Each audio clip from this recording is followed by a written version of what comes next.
ఈరోజు నాగర్ కర్నూలు పార్లమెంటు నియోజకవర్గంలోని విజయ సంకల్ప యాత్ర కార్యక్రమానికి వచ్చాం. అలాగే కేంద్ర ప్రభుత్వంకు రాష్ట్ర ప్రభుత్వంకు ప్రస్తుతం ఉన్న రాష్ట్ర ప్రభుత్వంకు గతంలో ఉన్న బీఆర్ఎస్ రాష్ట్ర ప్రభుత్వానికి ఉన్నటువంటి తేడా ఏంటి అంటే నరేంద్ర మోడీ గారు ఏదైతే మాట ఇస్తారో ఆ మాట మీద నిలబడతారో, ఏదైతే ప్రజలకు వాగ్దానం చేస్తాడో ఆ వాగ్దానం నిలబెట్టుకుంటారు. పరిపాలనను పరిపాలనలాగా చూస్తారు, రాజకీయాన్ని రాజకీయంలాగా చూస్తారు. దేశ అభివృద్ధిని దేశ క్షేమాన్ని దృష్టిలో పెట్టుకొని పరిపాలించే వ్యక్తి గత 23 సంవత్సరాలుగా, అంటే 10 సంవత్సరాలు ప్రధానమంత్రిగా, 12 సంవత్సరాలు పైబడి ముఖ్యమంత్రిగా చేసినటువంటి నరేంద్ర మోడీ గారి మీద చిన్న మరక, ఇసుమంత మరక కూడా ఇప్పటి వరకు లేదు. ఇకపోతే రాష్ట్ర ప్రభుత్వం, గత ప్రభుత్వము కొత్త ప్రభుత్వము రెండింటినీ పోల్చి చూస్తే గత ప్రభుత్వము ఎలా అయితే పాలించిందో ఇంకా అంతకన్నా అధ్వాన్న పరిస్థితిలో ప్రస్తుత ప్రభుత్వం, కాంగ్రెస్ ప్రభుత్వం ఉంది.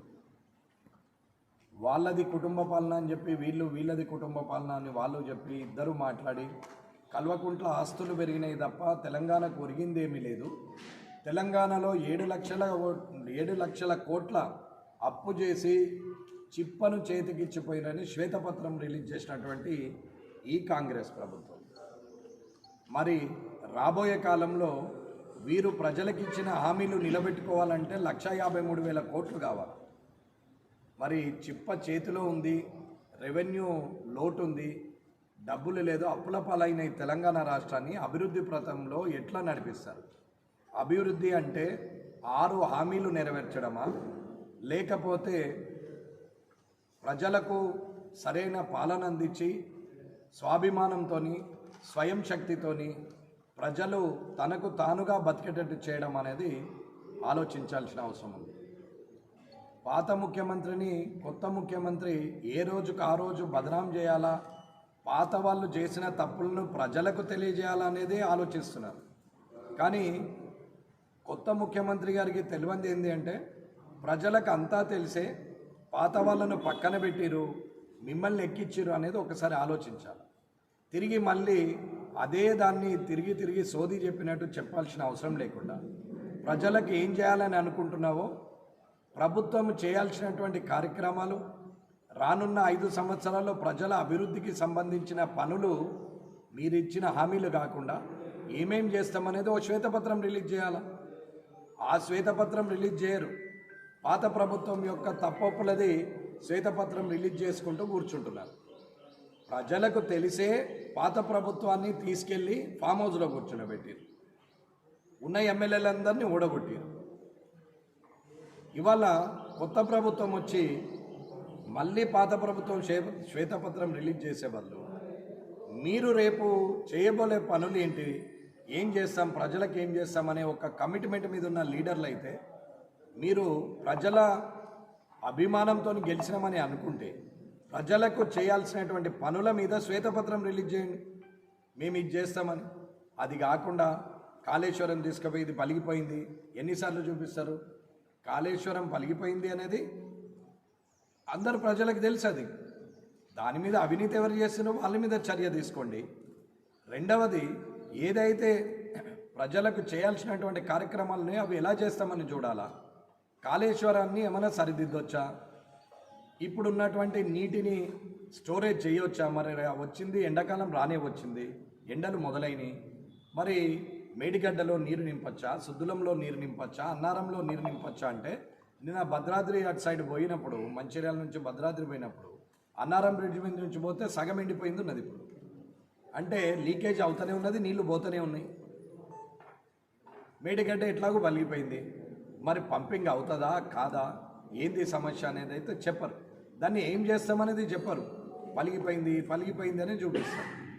అసలు ఊరికే మూత మోచే ముందు కనీసం తను చేయాల్సినటువంటి కార్యక్రమాలు ఏంది, పాత ప్రభుత్వాన్ని ప్రజలు ఎందుకు విస్మరించారు, మరి మేము కూడా అదే పాలన చేస్తే మమ్మల్ని కూడా విస్మరిస్తారని ఒక చిన్న జ్ఞానం కూడా లేకుండా ఇవాళ యావత్ ప్రభుత్వము ఎంతసేపు పాత ప్రభుత్వాన్ని తిట్టడానికి తప్ప ఏమీ లేదు. ఇకపోతే రేవంత్ రెడ్డి గారే డైరెక్ట్గా చెప్పారు, మోడీ గారు తెలంగాణ డెవలప్మెంట్కు అడగగానే నేను సాయం చేయడానికి సిద్ధంగా ఉన్నా అని చెప్పారు అని. మోడీ గారు ఎప్పటి నుంచో సాయం చేయడానికి సిద్ధంగా ఉన్నారు. 1,000 కోట్ల రూపాయలు, 9 లక్షల కోట్ల రూపాయల అభివృద్ధి కార్యక్రమాలు ఈ 5 ఏళ్లలో ఆయన 5 ఏళ్లలో చేశారు. 9 లక్షల కోట్ల రూపాయలు. మొన్న కొత్త ప్రభుత్వానికైనా మళ్ళీ 9,000 కోట్లు రిలీజ్ చేశారు.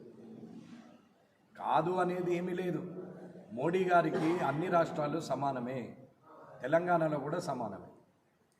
కాబట్టి ఈ రేవంత్ రెడ్డి గారు ఉద్యోగస్తులకు ఉద్యోగాలు ఇస్తున్నామా లేదా, నిరుద్యోగ భృతి ఇస్తున్నామా లేదా, గృహలక్ష్మి, మహాలక్ష్మి, గృహజ్యోతి ఇట్లా చెప్పిన కార్యక్రమాలు చేస్తున్నామా లేవా, మీ 6 గ్యారెంటీల హామీలు నెరవేరుతాయా లేవా, అవి కాకుండా మీరు చేస్తున్నటువంటి 5 సంవత్సరాల శ్వేతపత్రం రిలీజ్ చేయాలా వద్దా అనేది లేకుండా ఎంతసేపు తాత్సార్యం చేస్తూ పార్లమెంట్ ఎన్నికలు అయిపోయేదాకా ఇది సాగదీస్తూ ఉంటారు. ఇలాంటి ముఖ్యమంత్రి కేసీఆర్ గారి కన్నా ఇంకో 2 ఆకులు ఎక్కువ చదువుకున్నట్టే అనిపిస్తున్నది తప్ప తెలంగాణకు పెద్ద ఉరగదీసేది, తెలంగాణలో పెద్ద ఆయన బంగారు తెలంగాణ నాడు ఇత్తడి తెలంగాణ చేసిపోయాడు. ఈయన ఇత్తడిని తీసుకుపోయి మట్టి తెలంగాణ చేసిపోతాడు, అంతే తప్ప ఏం చేసేది లేదు. కాబట్టి రానున్న కాలంలో ప్రజలందరూ గమనించి ఇది గల్లీ రాజకీయం కాదు, ఇది ఢిల్లీ రాజకీయం.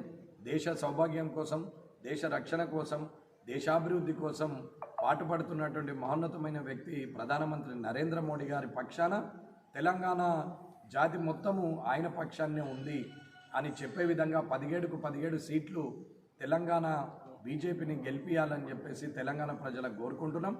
అట్లాగే రానున్న కార్యక్రమాల్లో కూడా ఖచ్చితంగా ఇవాళ కోల్ మైన్స్ ఉన్నటువంటి సింగరేణి ఇన్కమ్ ట్యాక్స్ గురించి సింగరేణి కార్మికులు నేను వెళ్ళినప్పుడు కొత్తగూడెం వరకు, మంచిర్యాల నుంచి కొత్తగూడెం వరకు అడిగినటువంటి సందర్భం వాళ్ళ ఇన్కమ్ ట్యాక్స్ దాని గురించి. దాన్ని కేంద్ర ప్రభుత్వం దృష్టికి తీసుకెళ్తాం.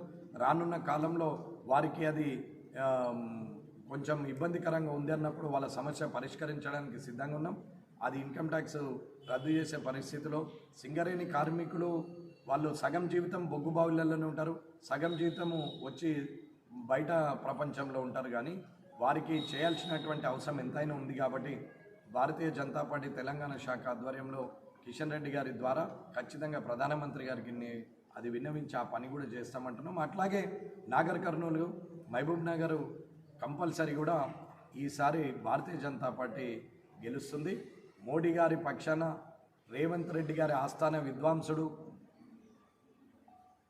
కొనుగోలు అనే ఒక వ్యక్తి సర్వే చేస్తే 59% మోడీ గారి పేరు మీద ప్రజలందరూ మోడీ గారికి ఓటేస్తామని 59% చేసినన్నారు. దీనికి కాంగ్రెస్ వాళ్ళు కంగారు పడ్డారు, బేజారైపోయారు. ఇవాళ ఖచ్చితంగా 17 సీట్లు అనుకుంటే 2 ముఖ్యమంత్రులను ఓడగొట్టినటువంటి భారతీయ జనతా పార్టీ అసదుద్దీన్ ఓవైసీని కూడా ఓడగొట్టేందుకు కూడా సిద్ధంగా ఉన్నారు. పాత బస్తీ కూడా మన ఖాతాలో పడేటువంటి పరిస్థితిలో కూడా ఉంది. మోడీ గారు చేస్తున్న అభివృద్ధి, వికసిత భారత్ అంటే అభివృద్ధి చెందిన దేశంగా వర్ణిస్తున్నారు. రాబోయే కాలంలో ఆస్ట్రేలియాలో, అమెరికాలో ఉన్నటువంటి మన పిల్లలు మన ఇండియాలోకి వచ్చే ఉద్యోగం చేయాలి. ఇతర దేశాల్లో ఉన్న పిల్లలు కూడా, విదేశీయుల పిల్లలు కూడా భారతదేశంకి వచ్చి ఉద్యోగం చేసే పరిస్థితికి వస్తుంది. ఇవాళ 5వ స్థానంలో ఉంది, రేపు మొదటి స్థానంలోకి వస్తుంది. కాబట్టి 3వసారి కూడా ప్రధానమంత్రి 400 సీట్లకు పైబడి ప్రధానమంత్రిగా ప్రమాణ స్వీకారం చేయబోతున్నారు. ముందస్తుగానే ఆయనకు శుభాకాంక్షలు తెలియజేస్తున్నారు.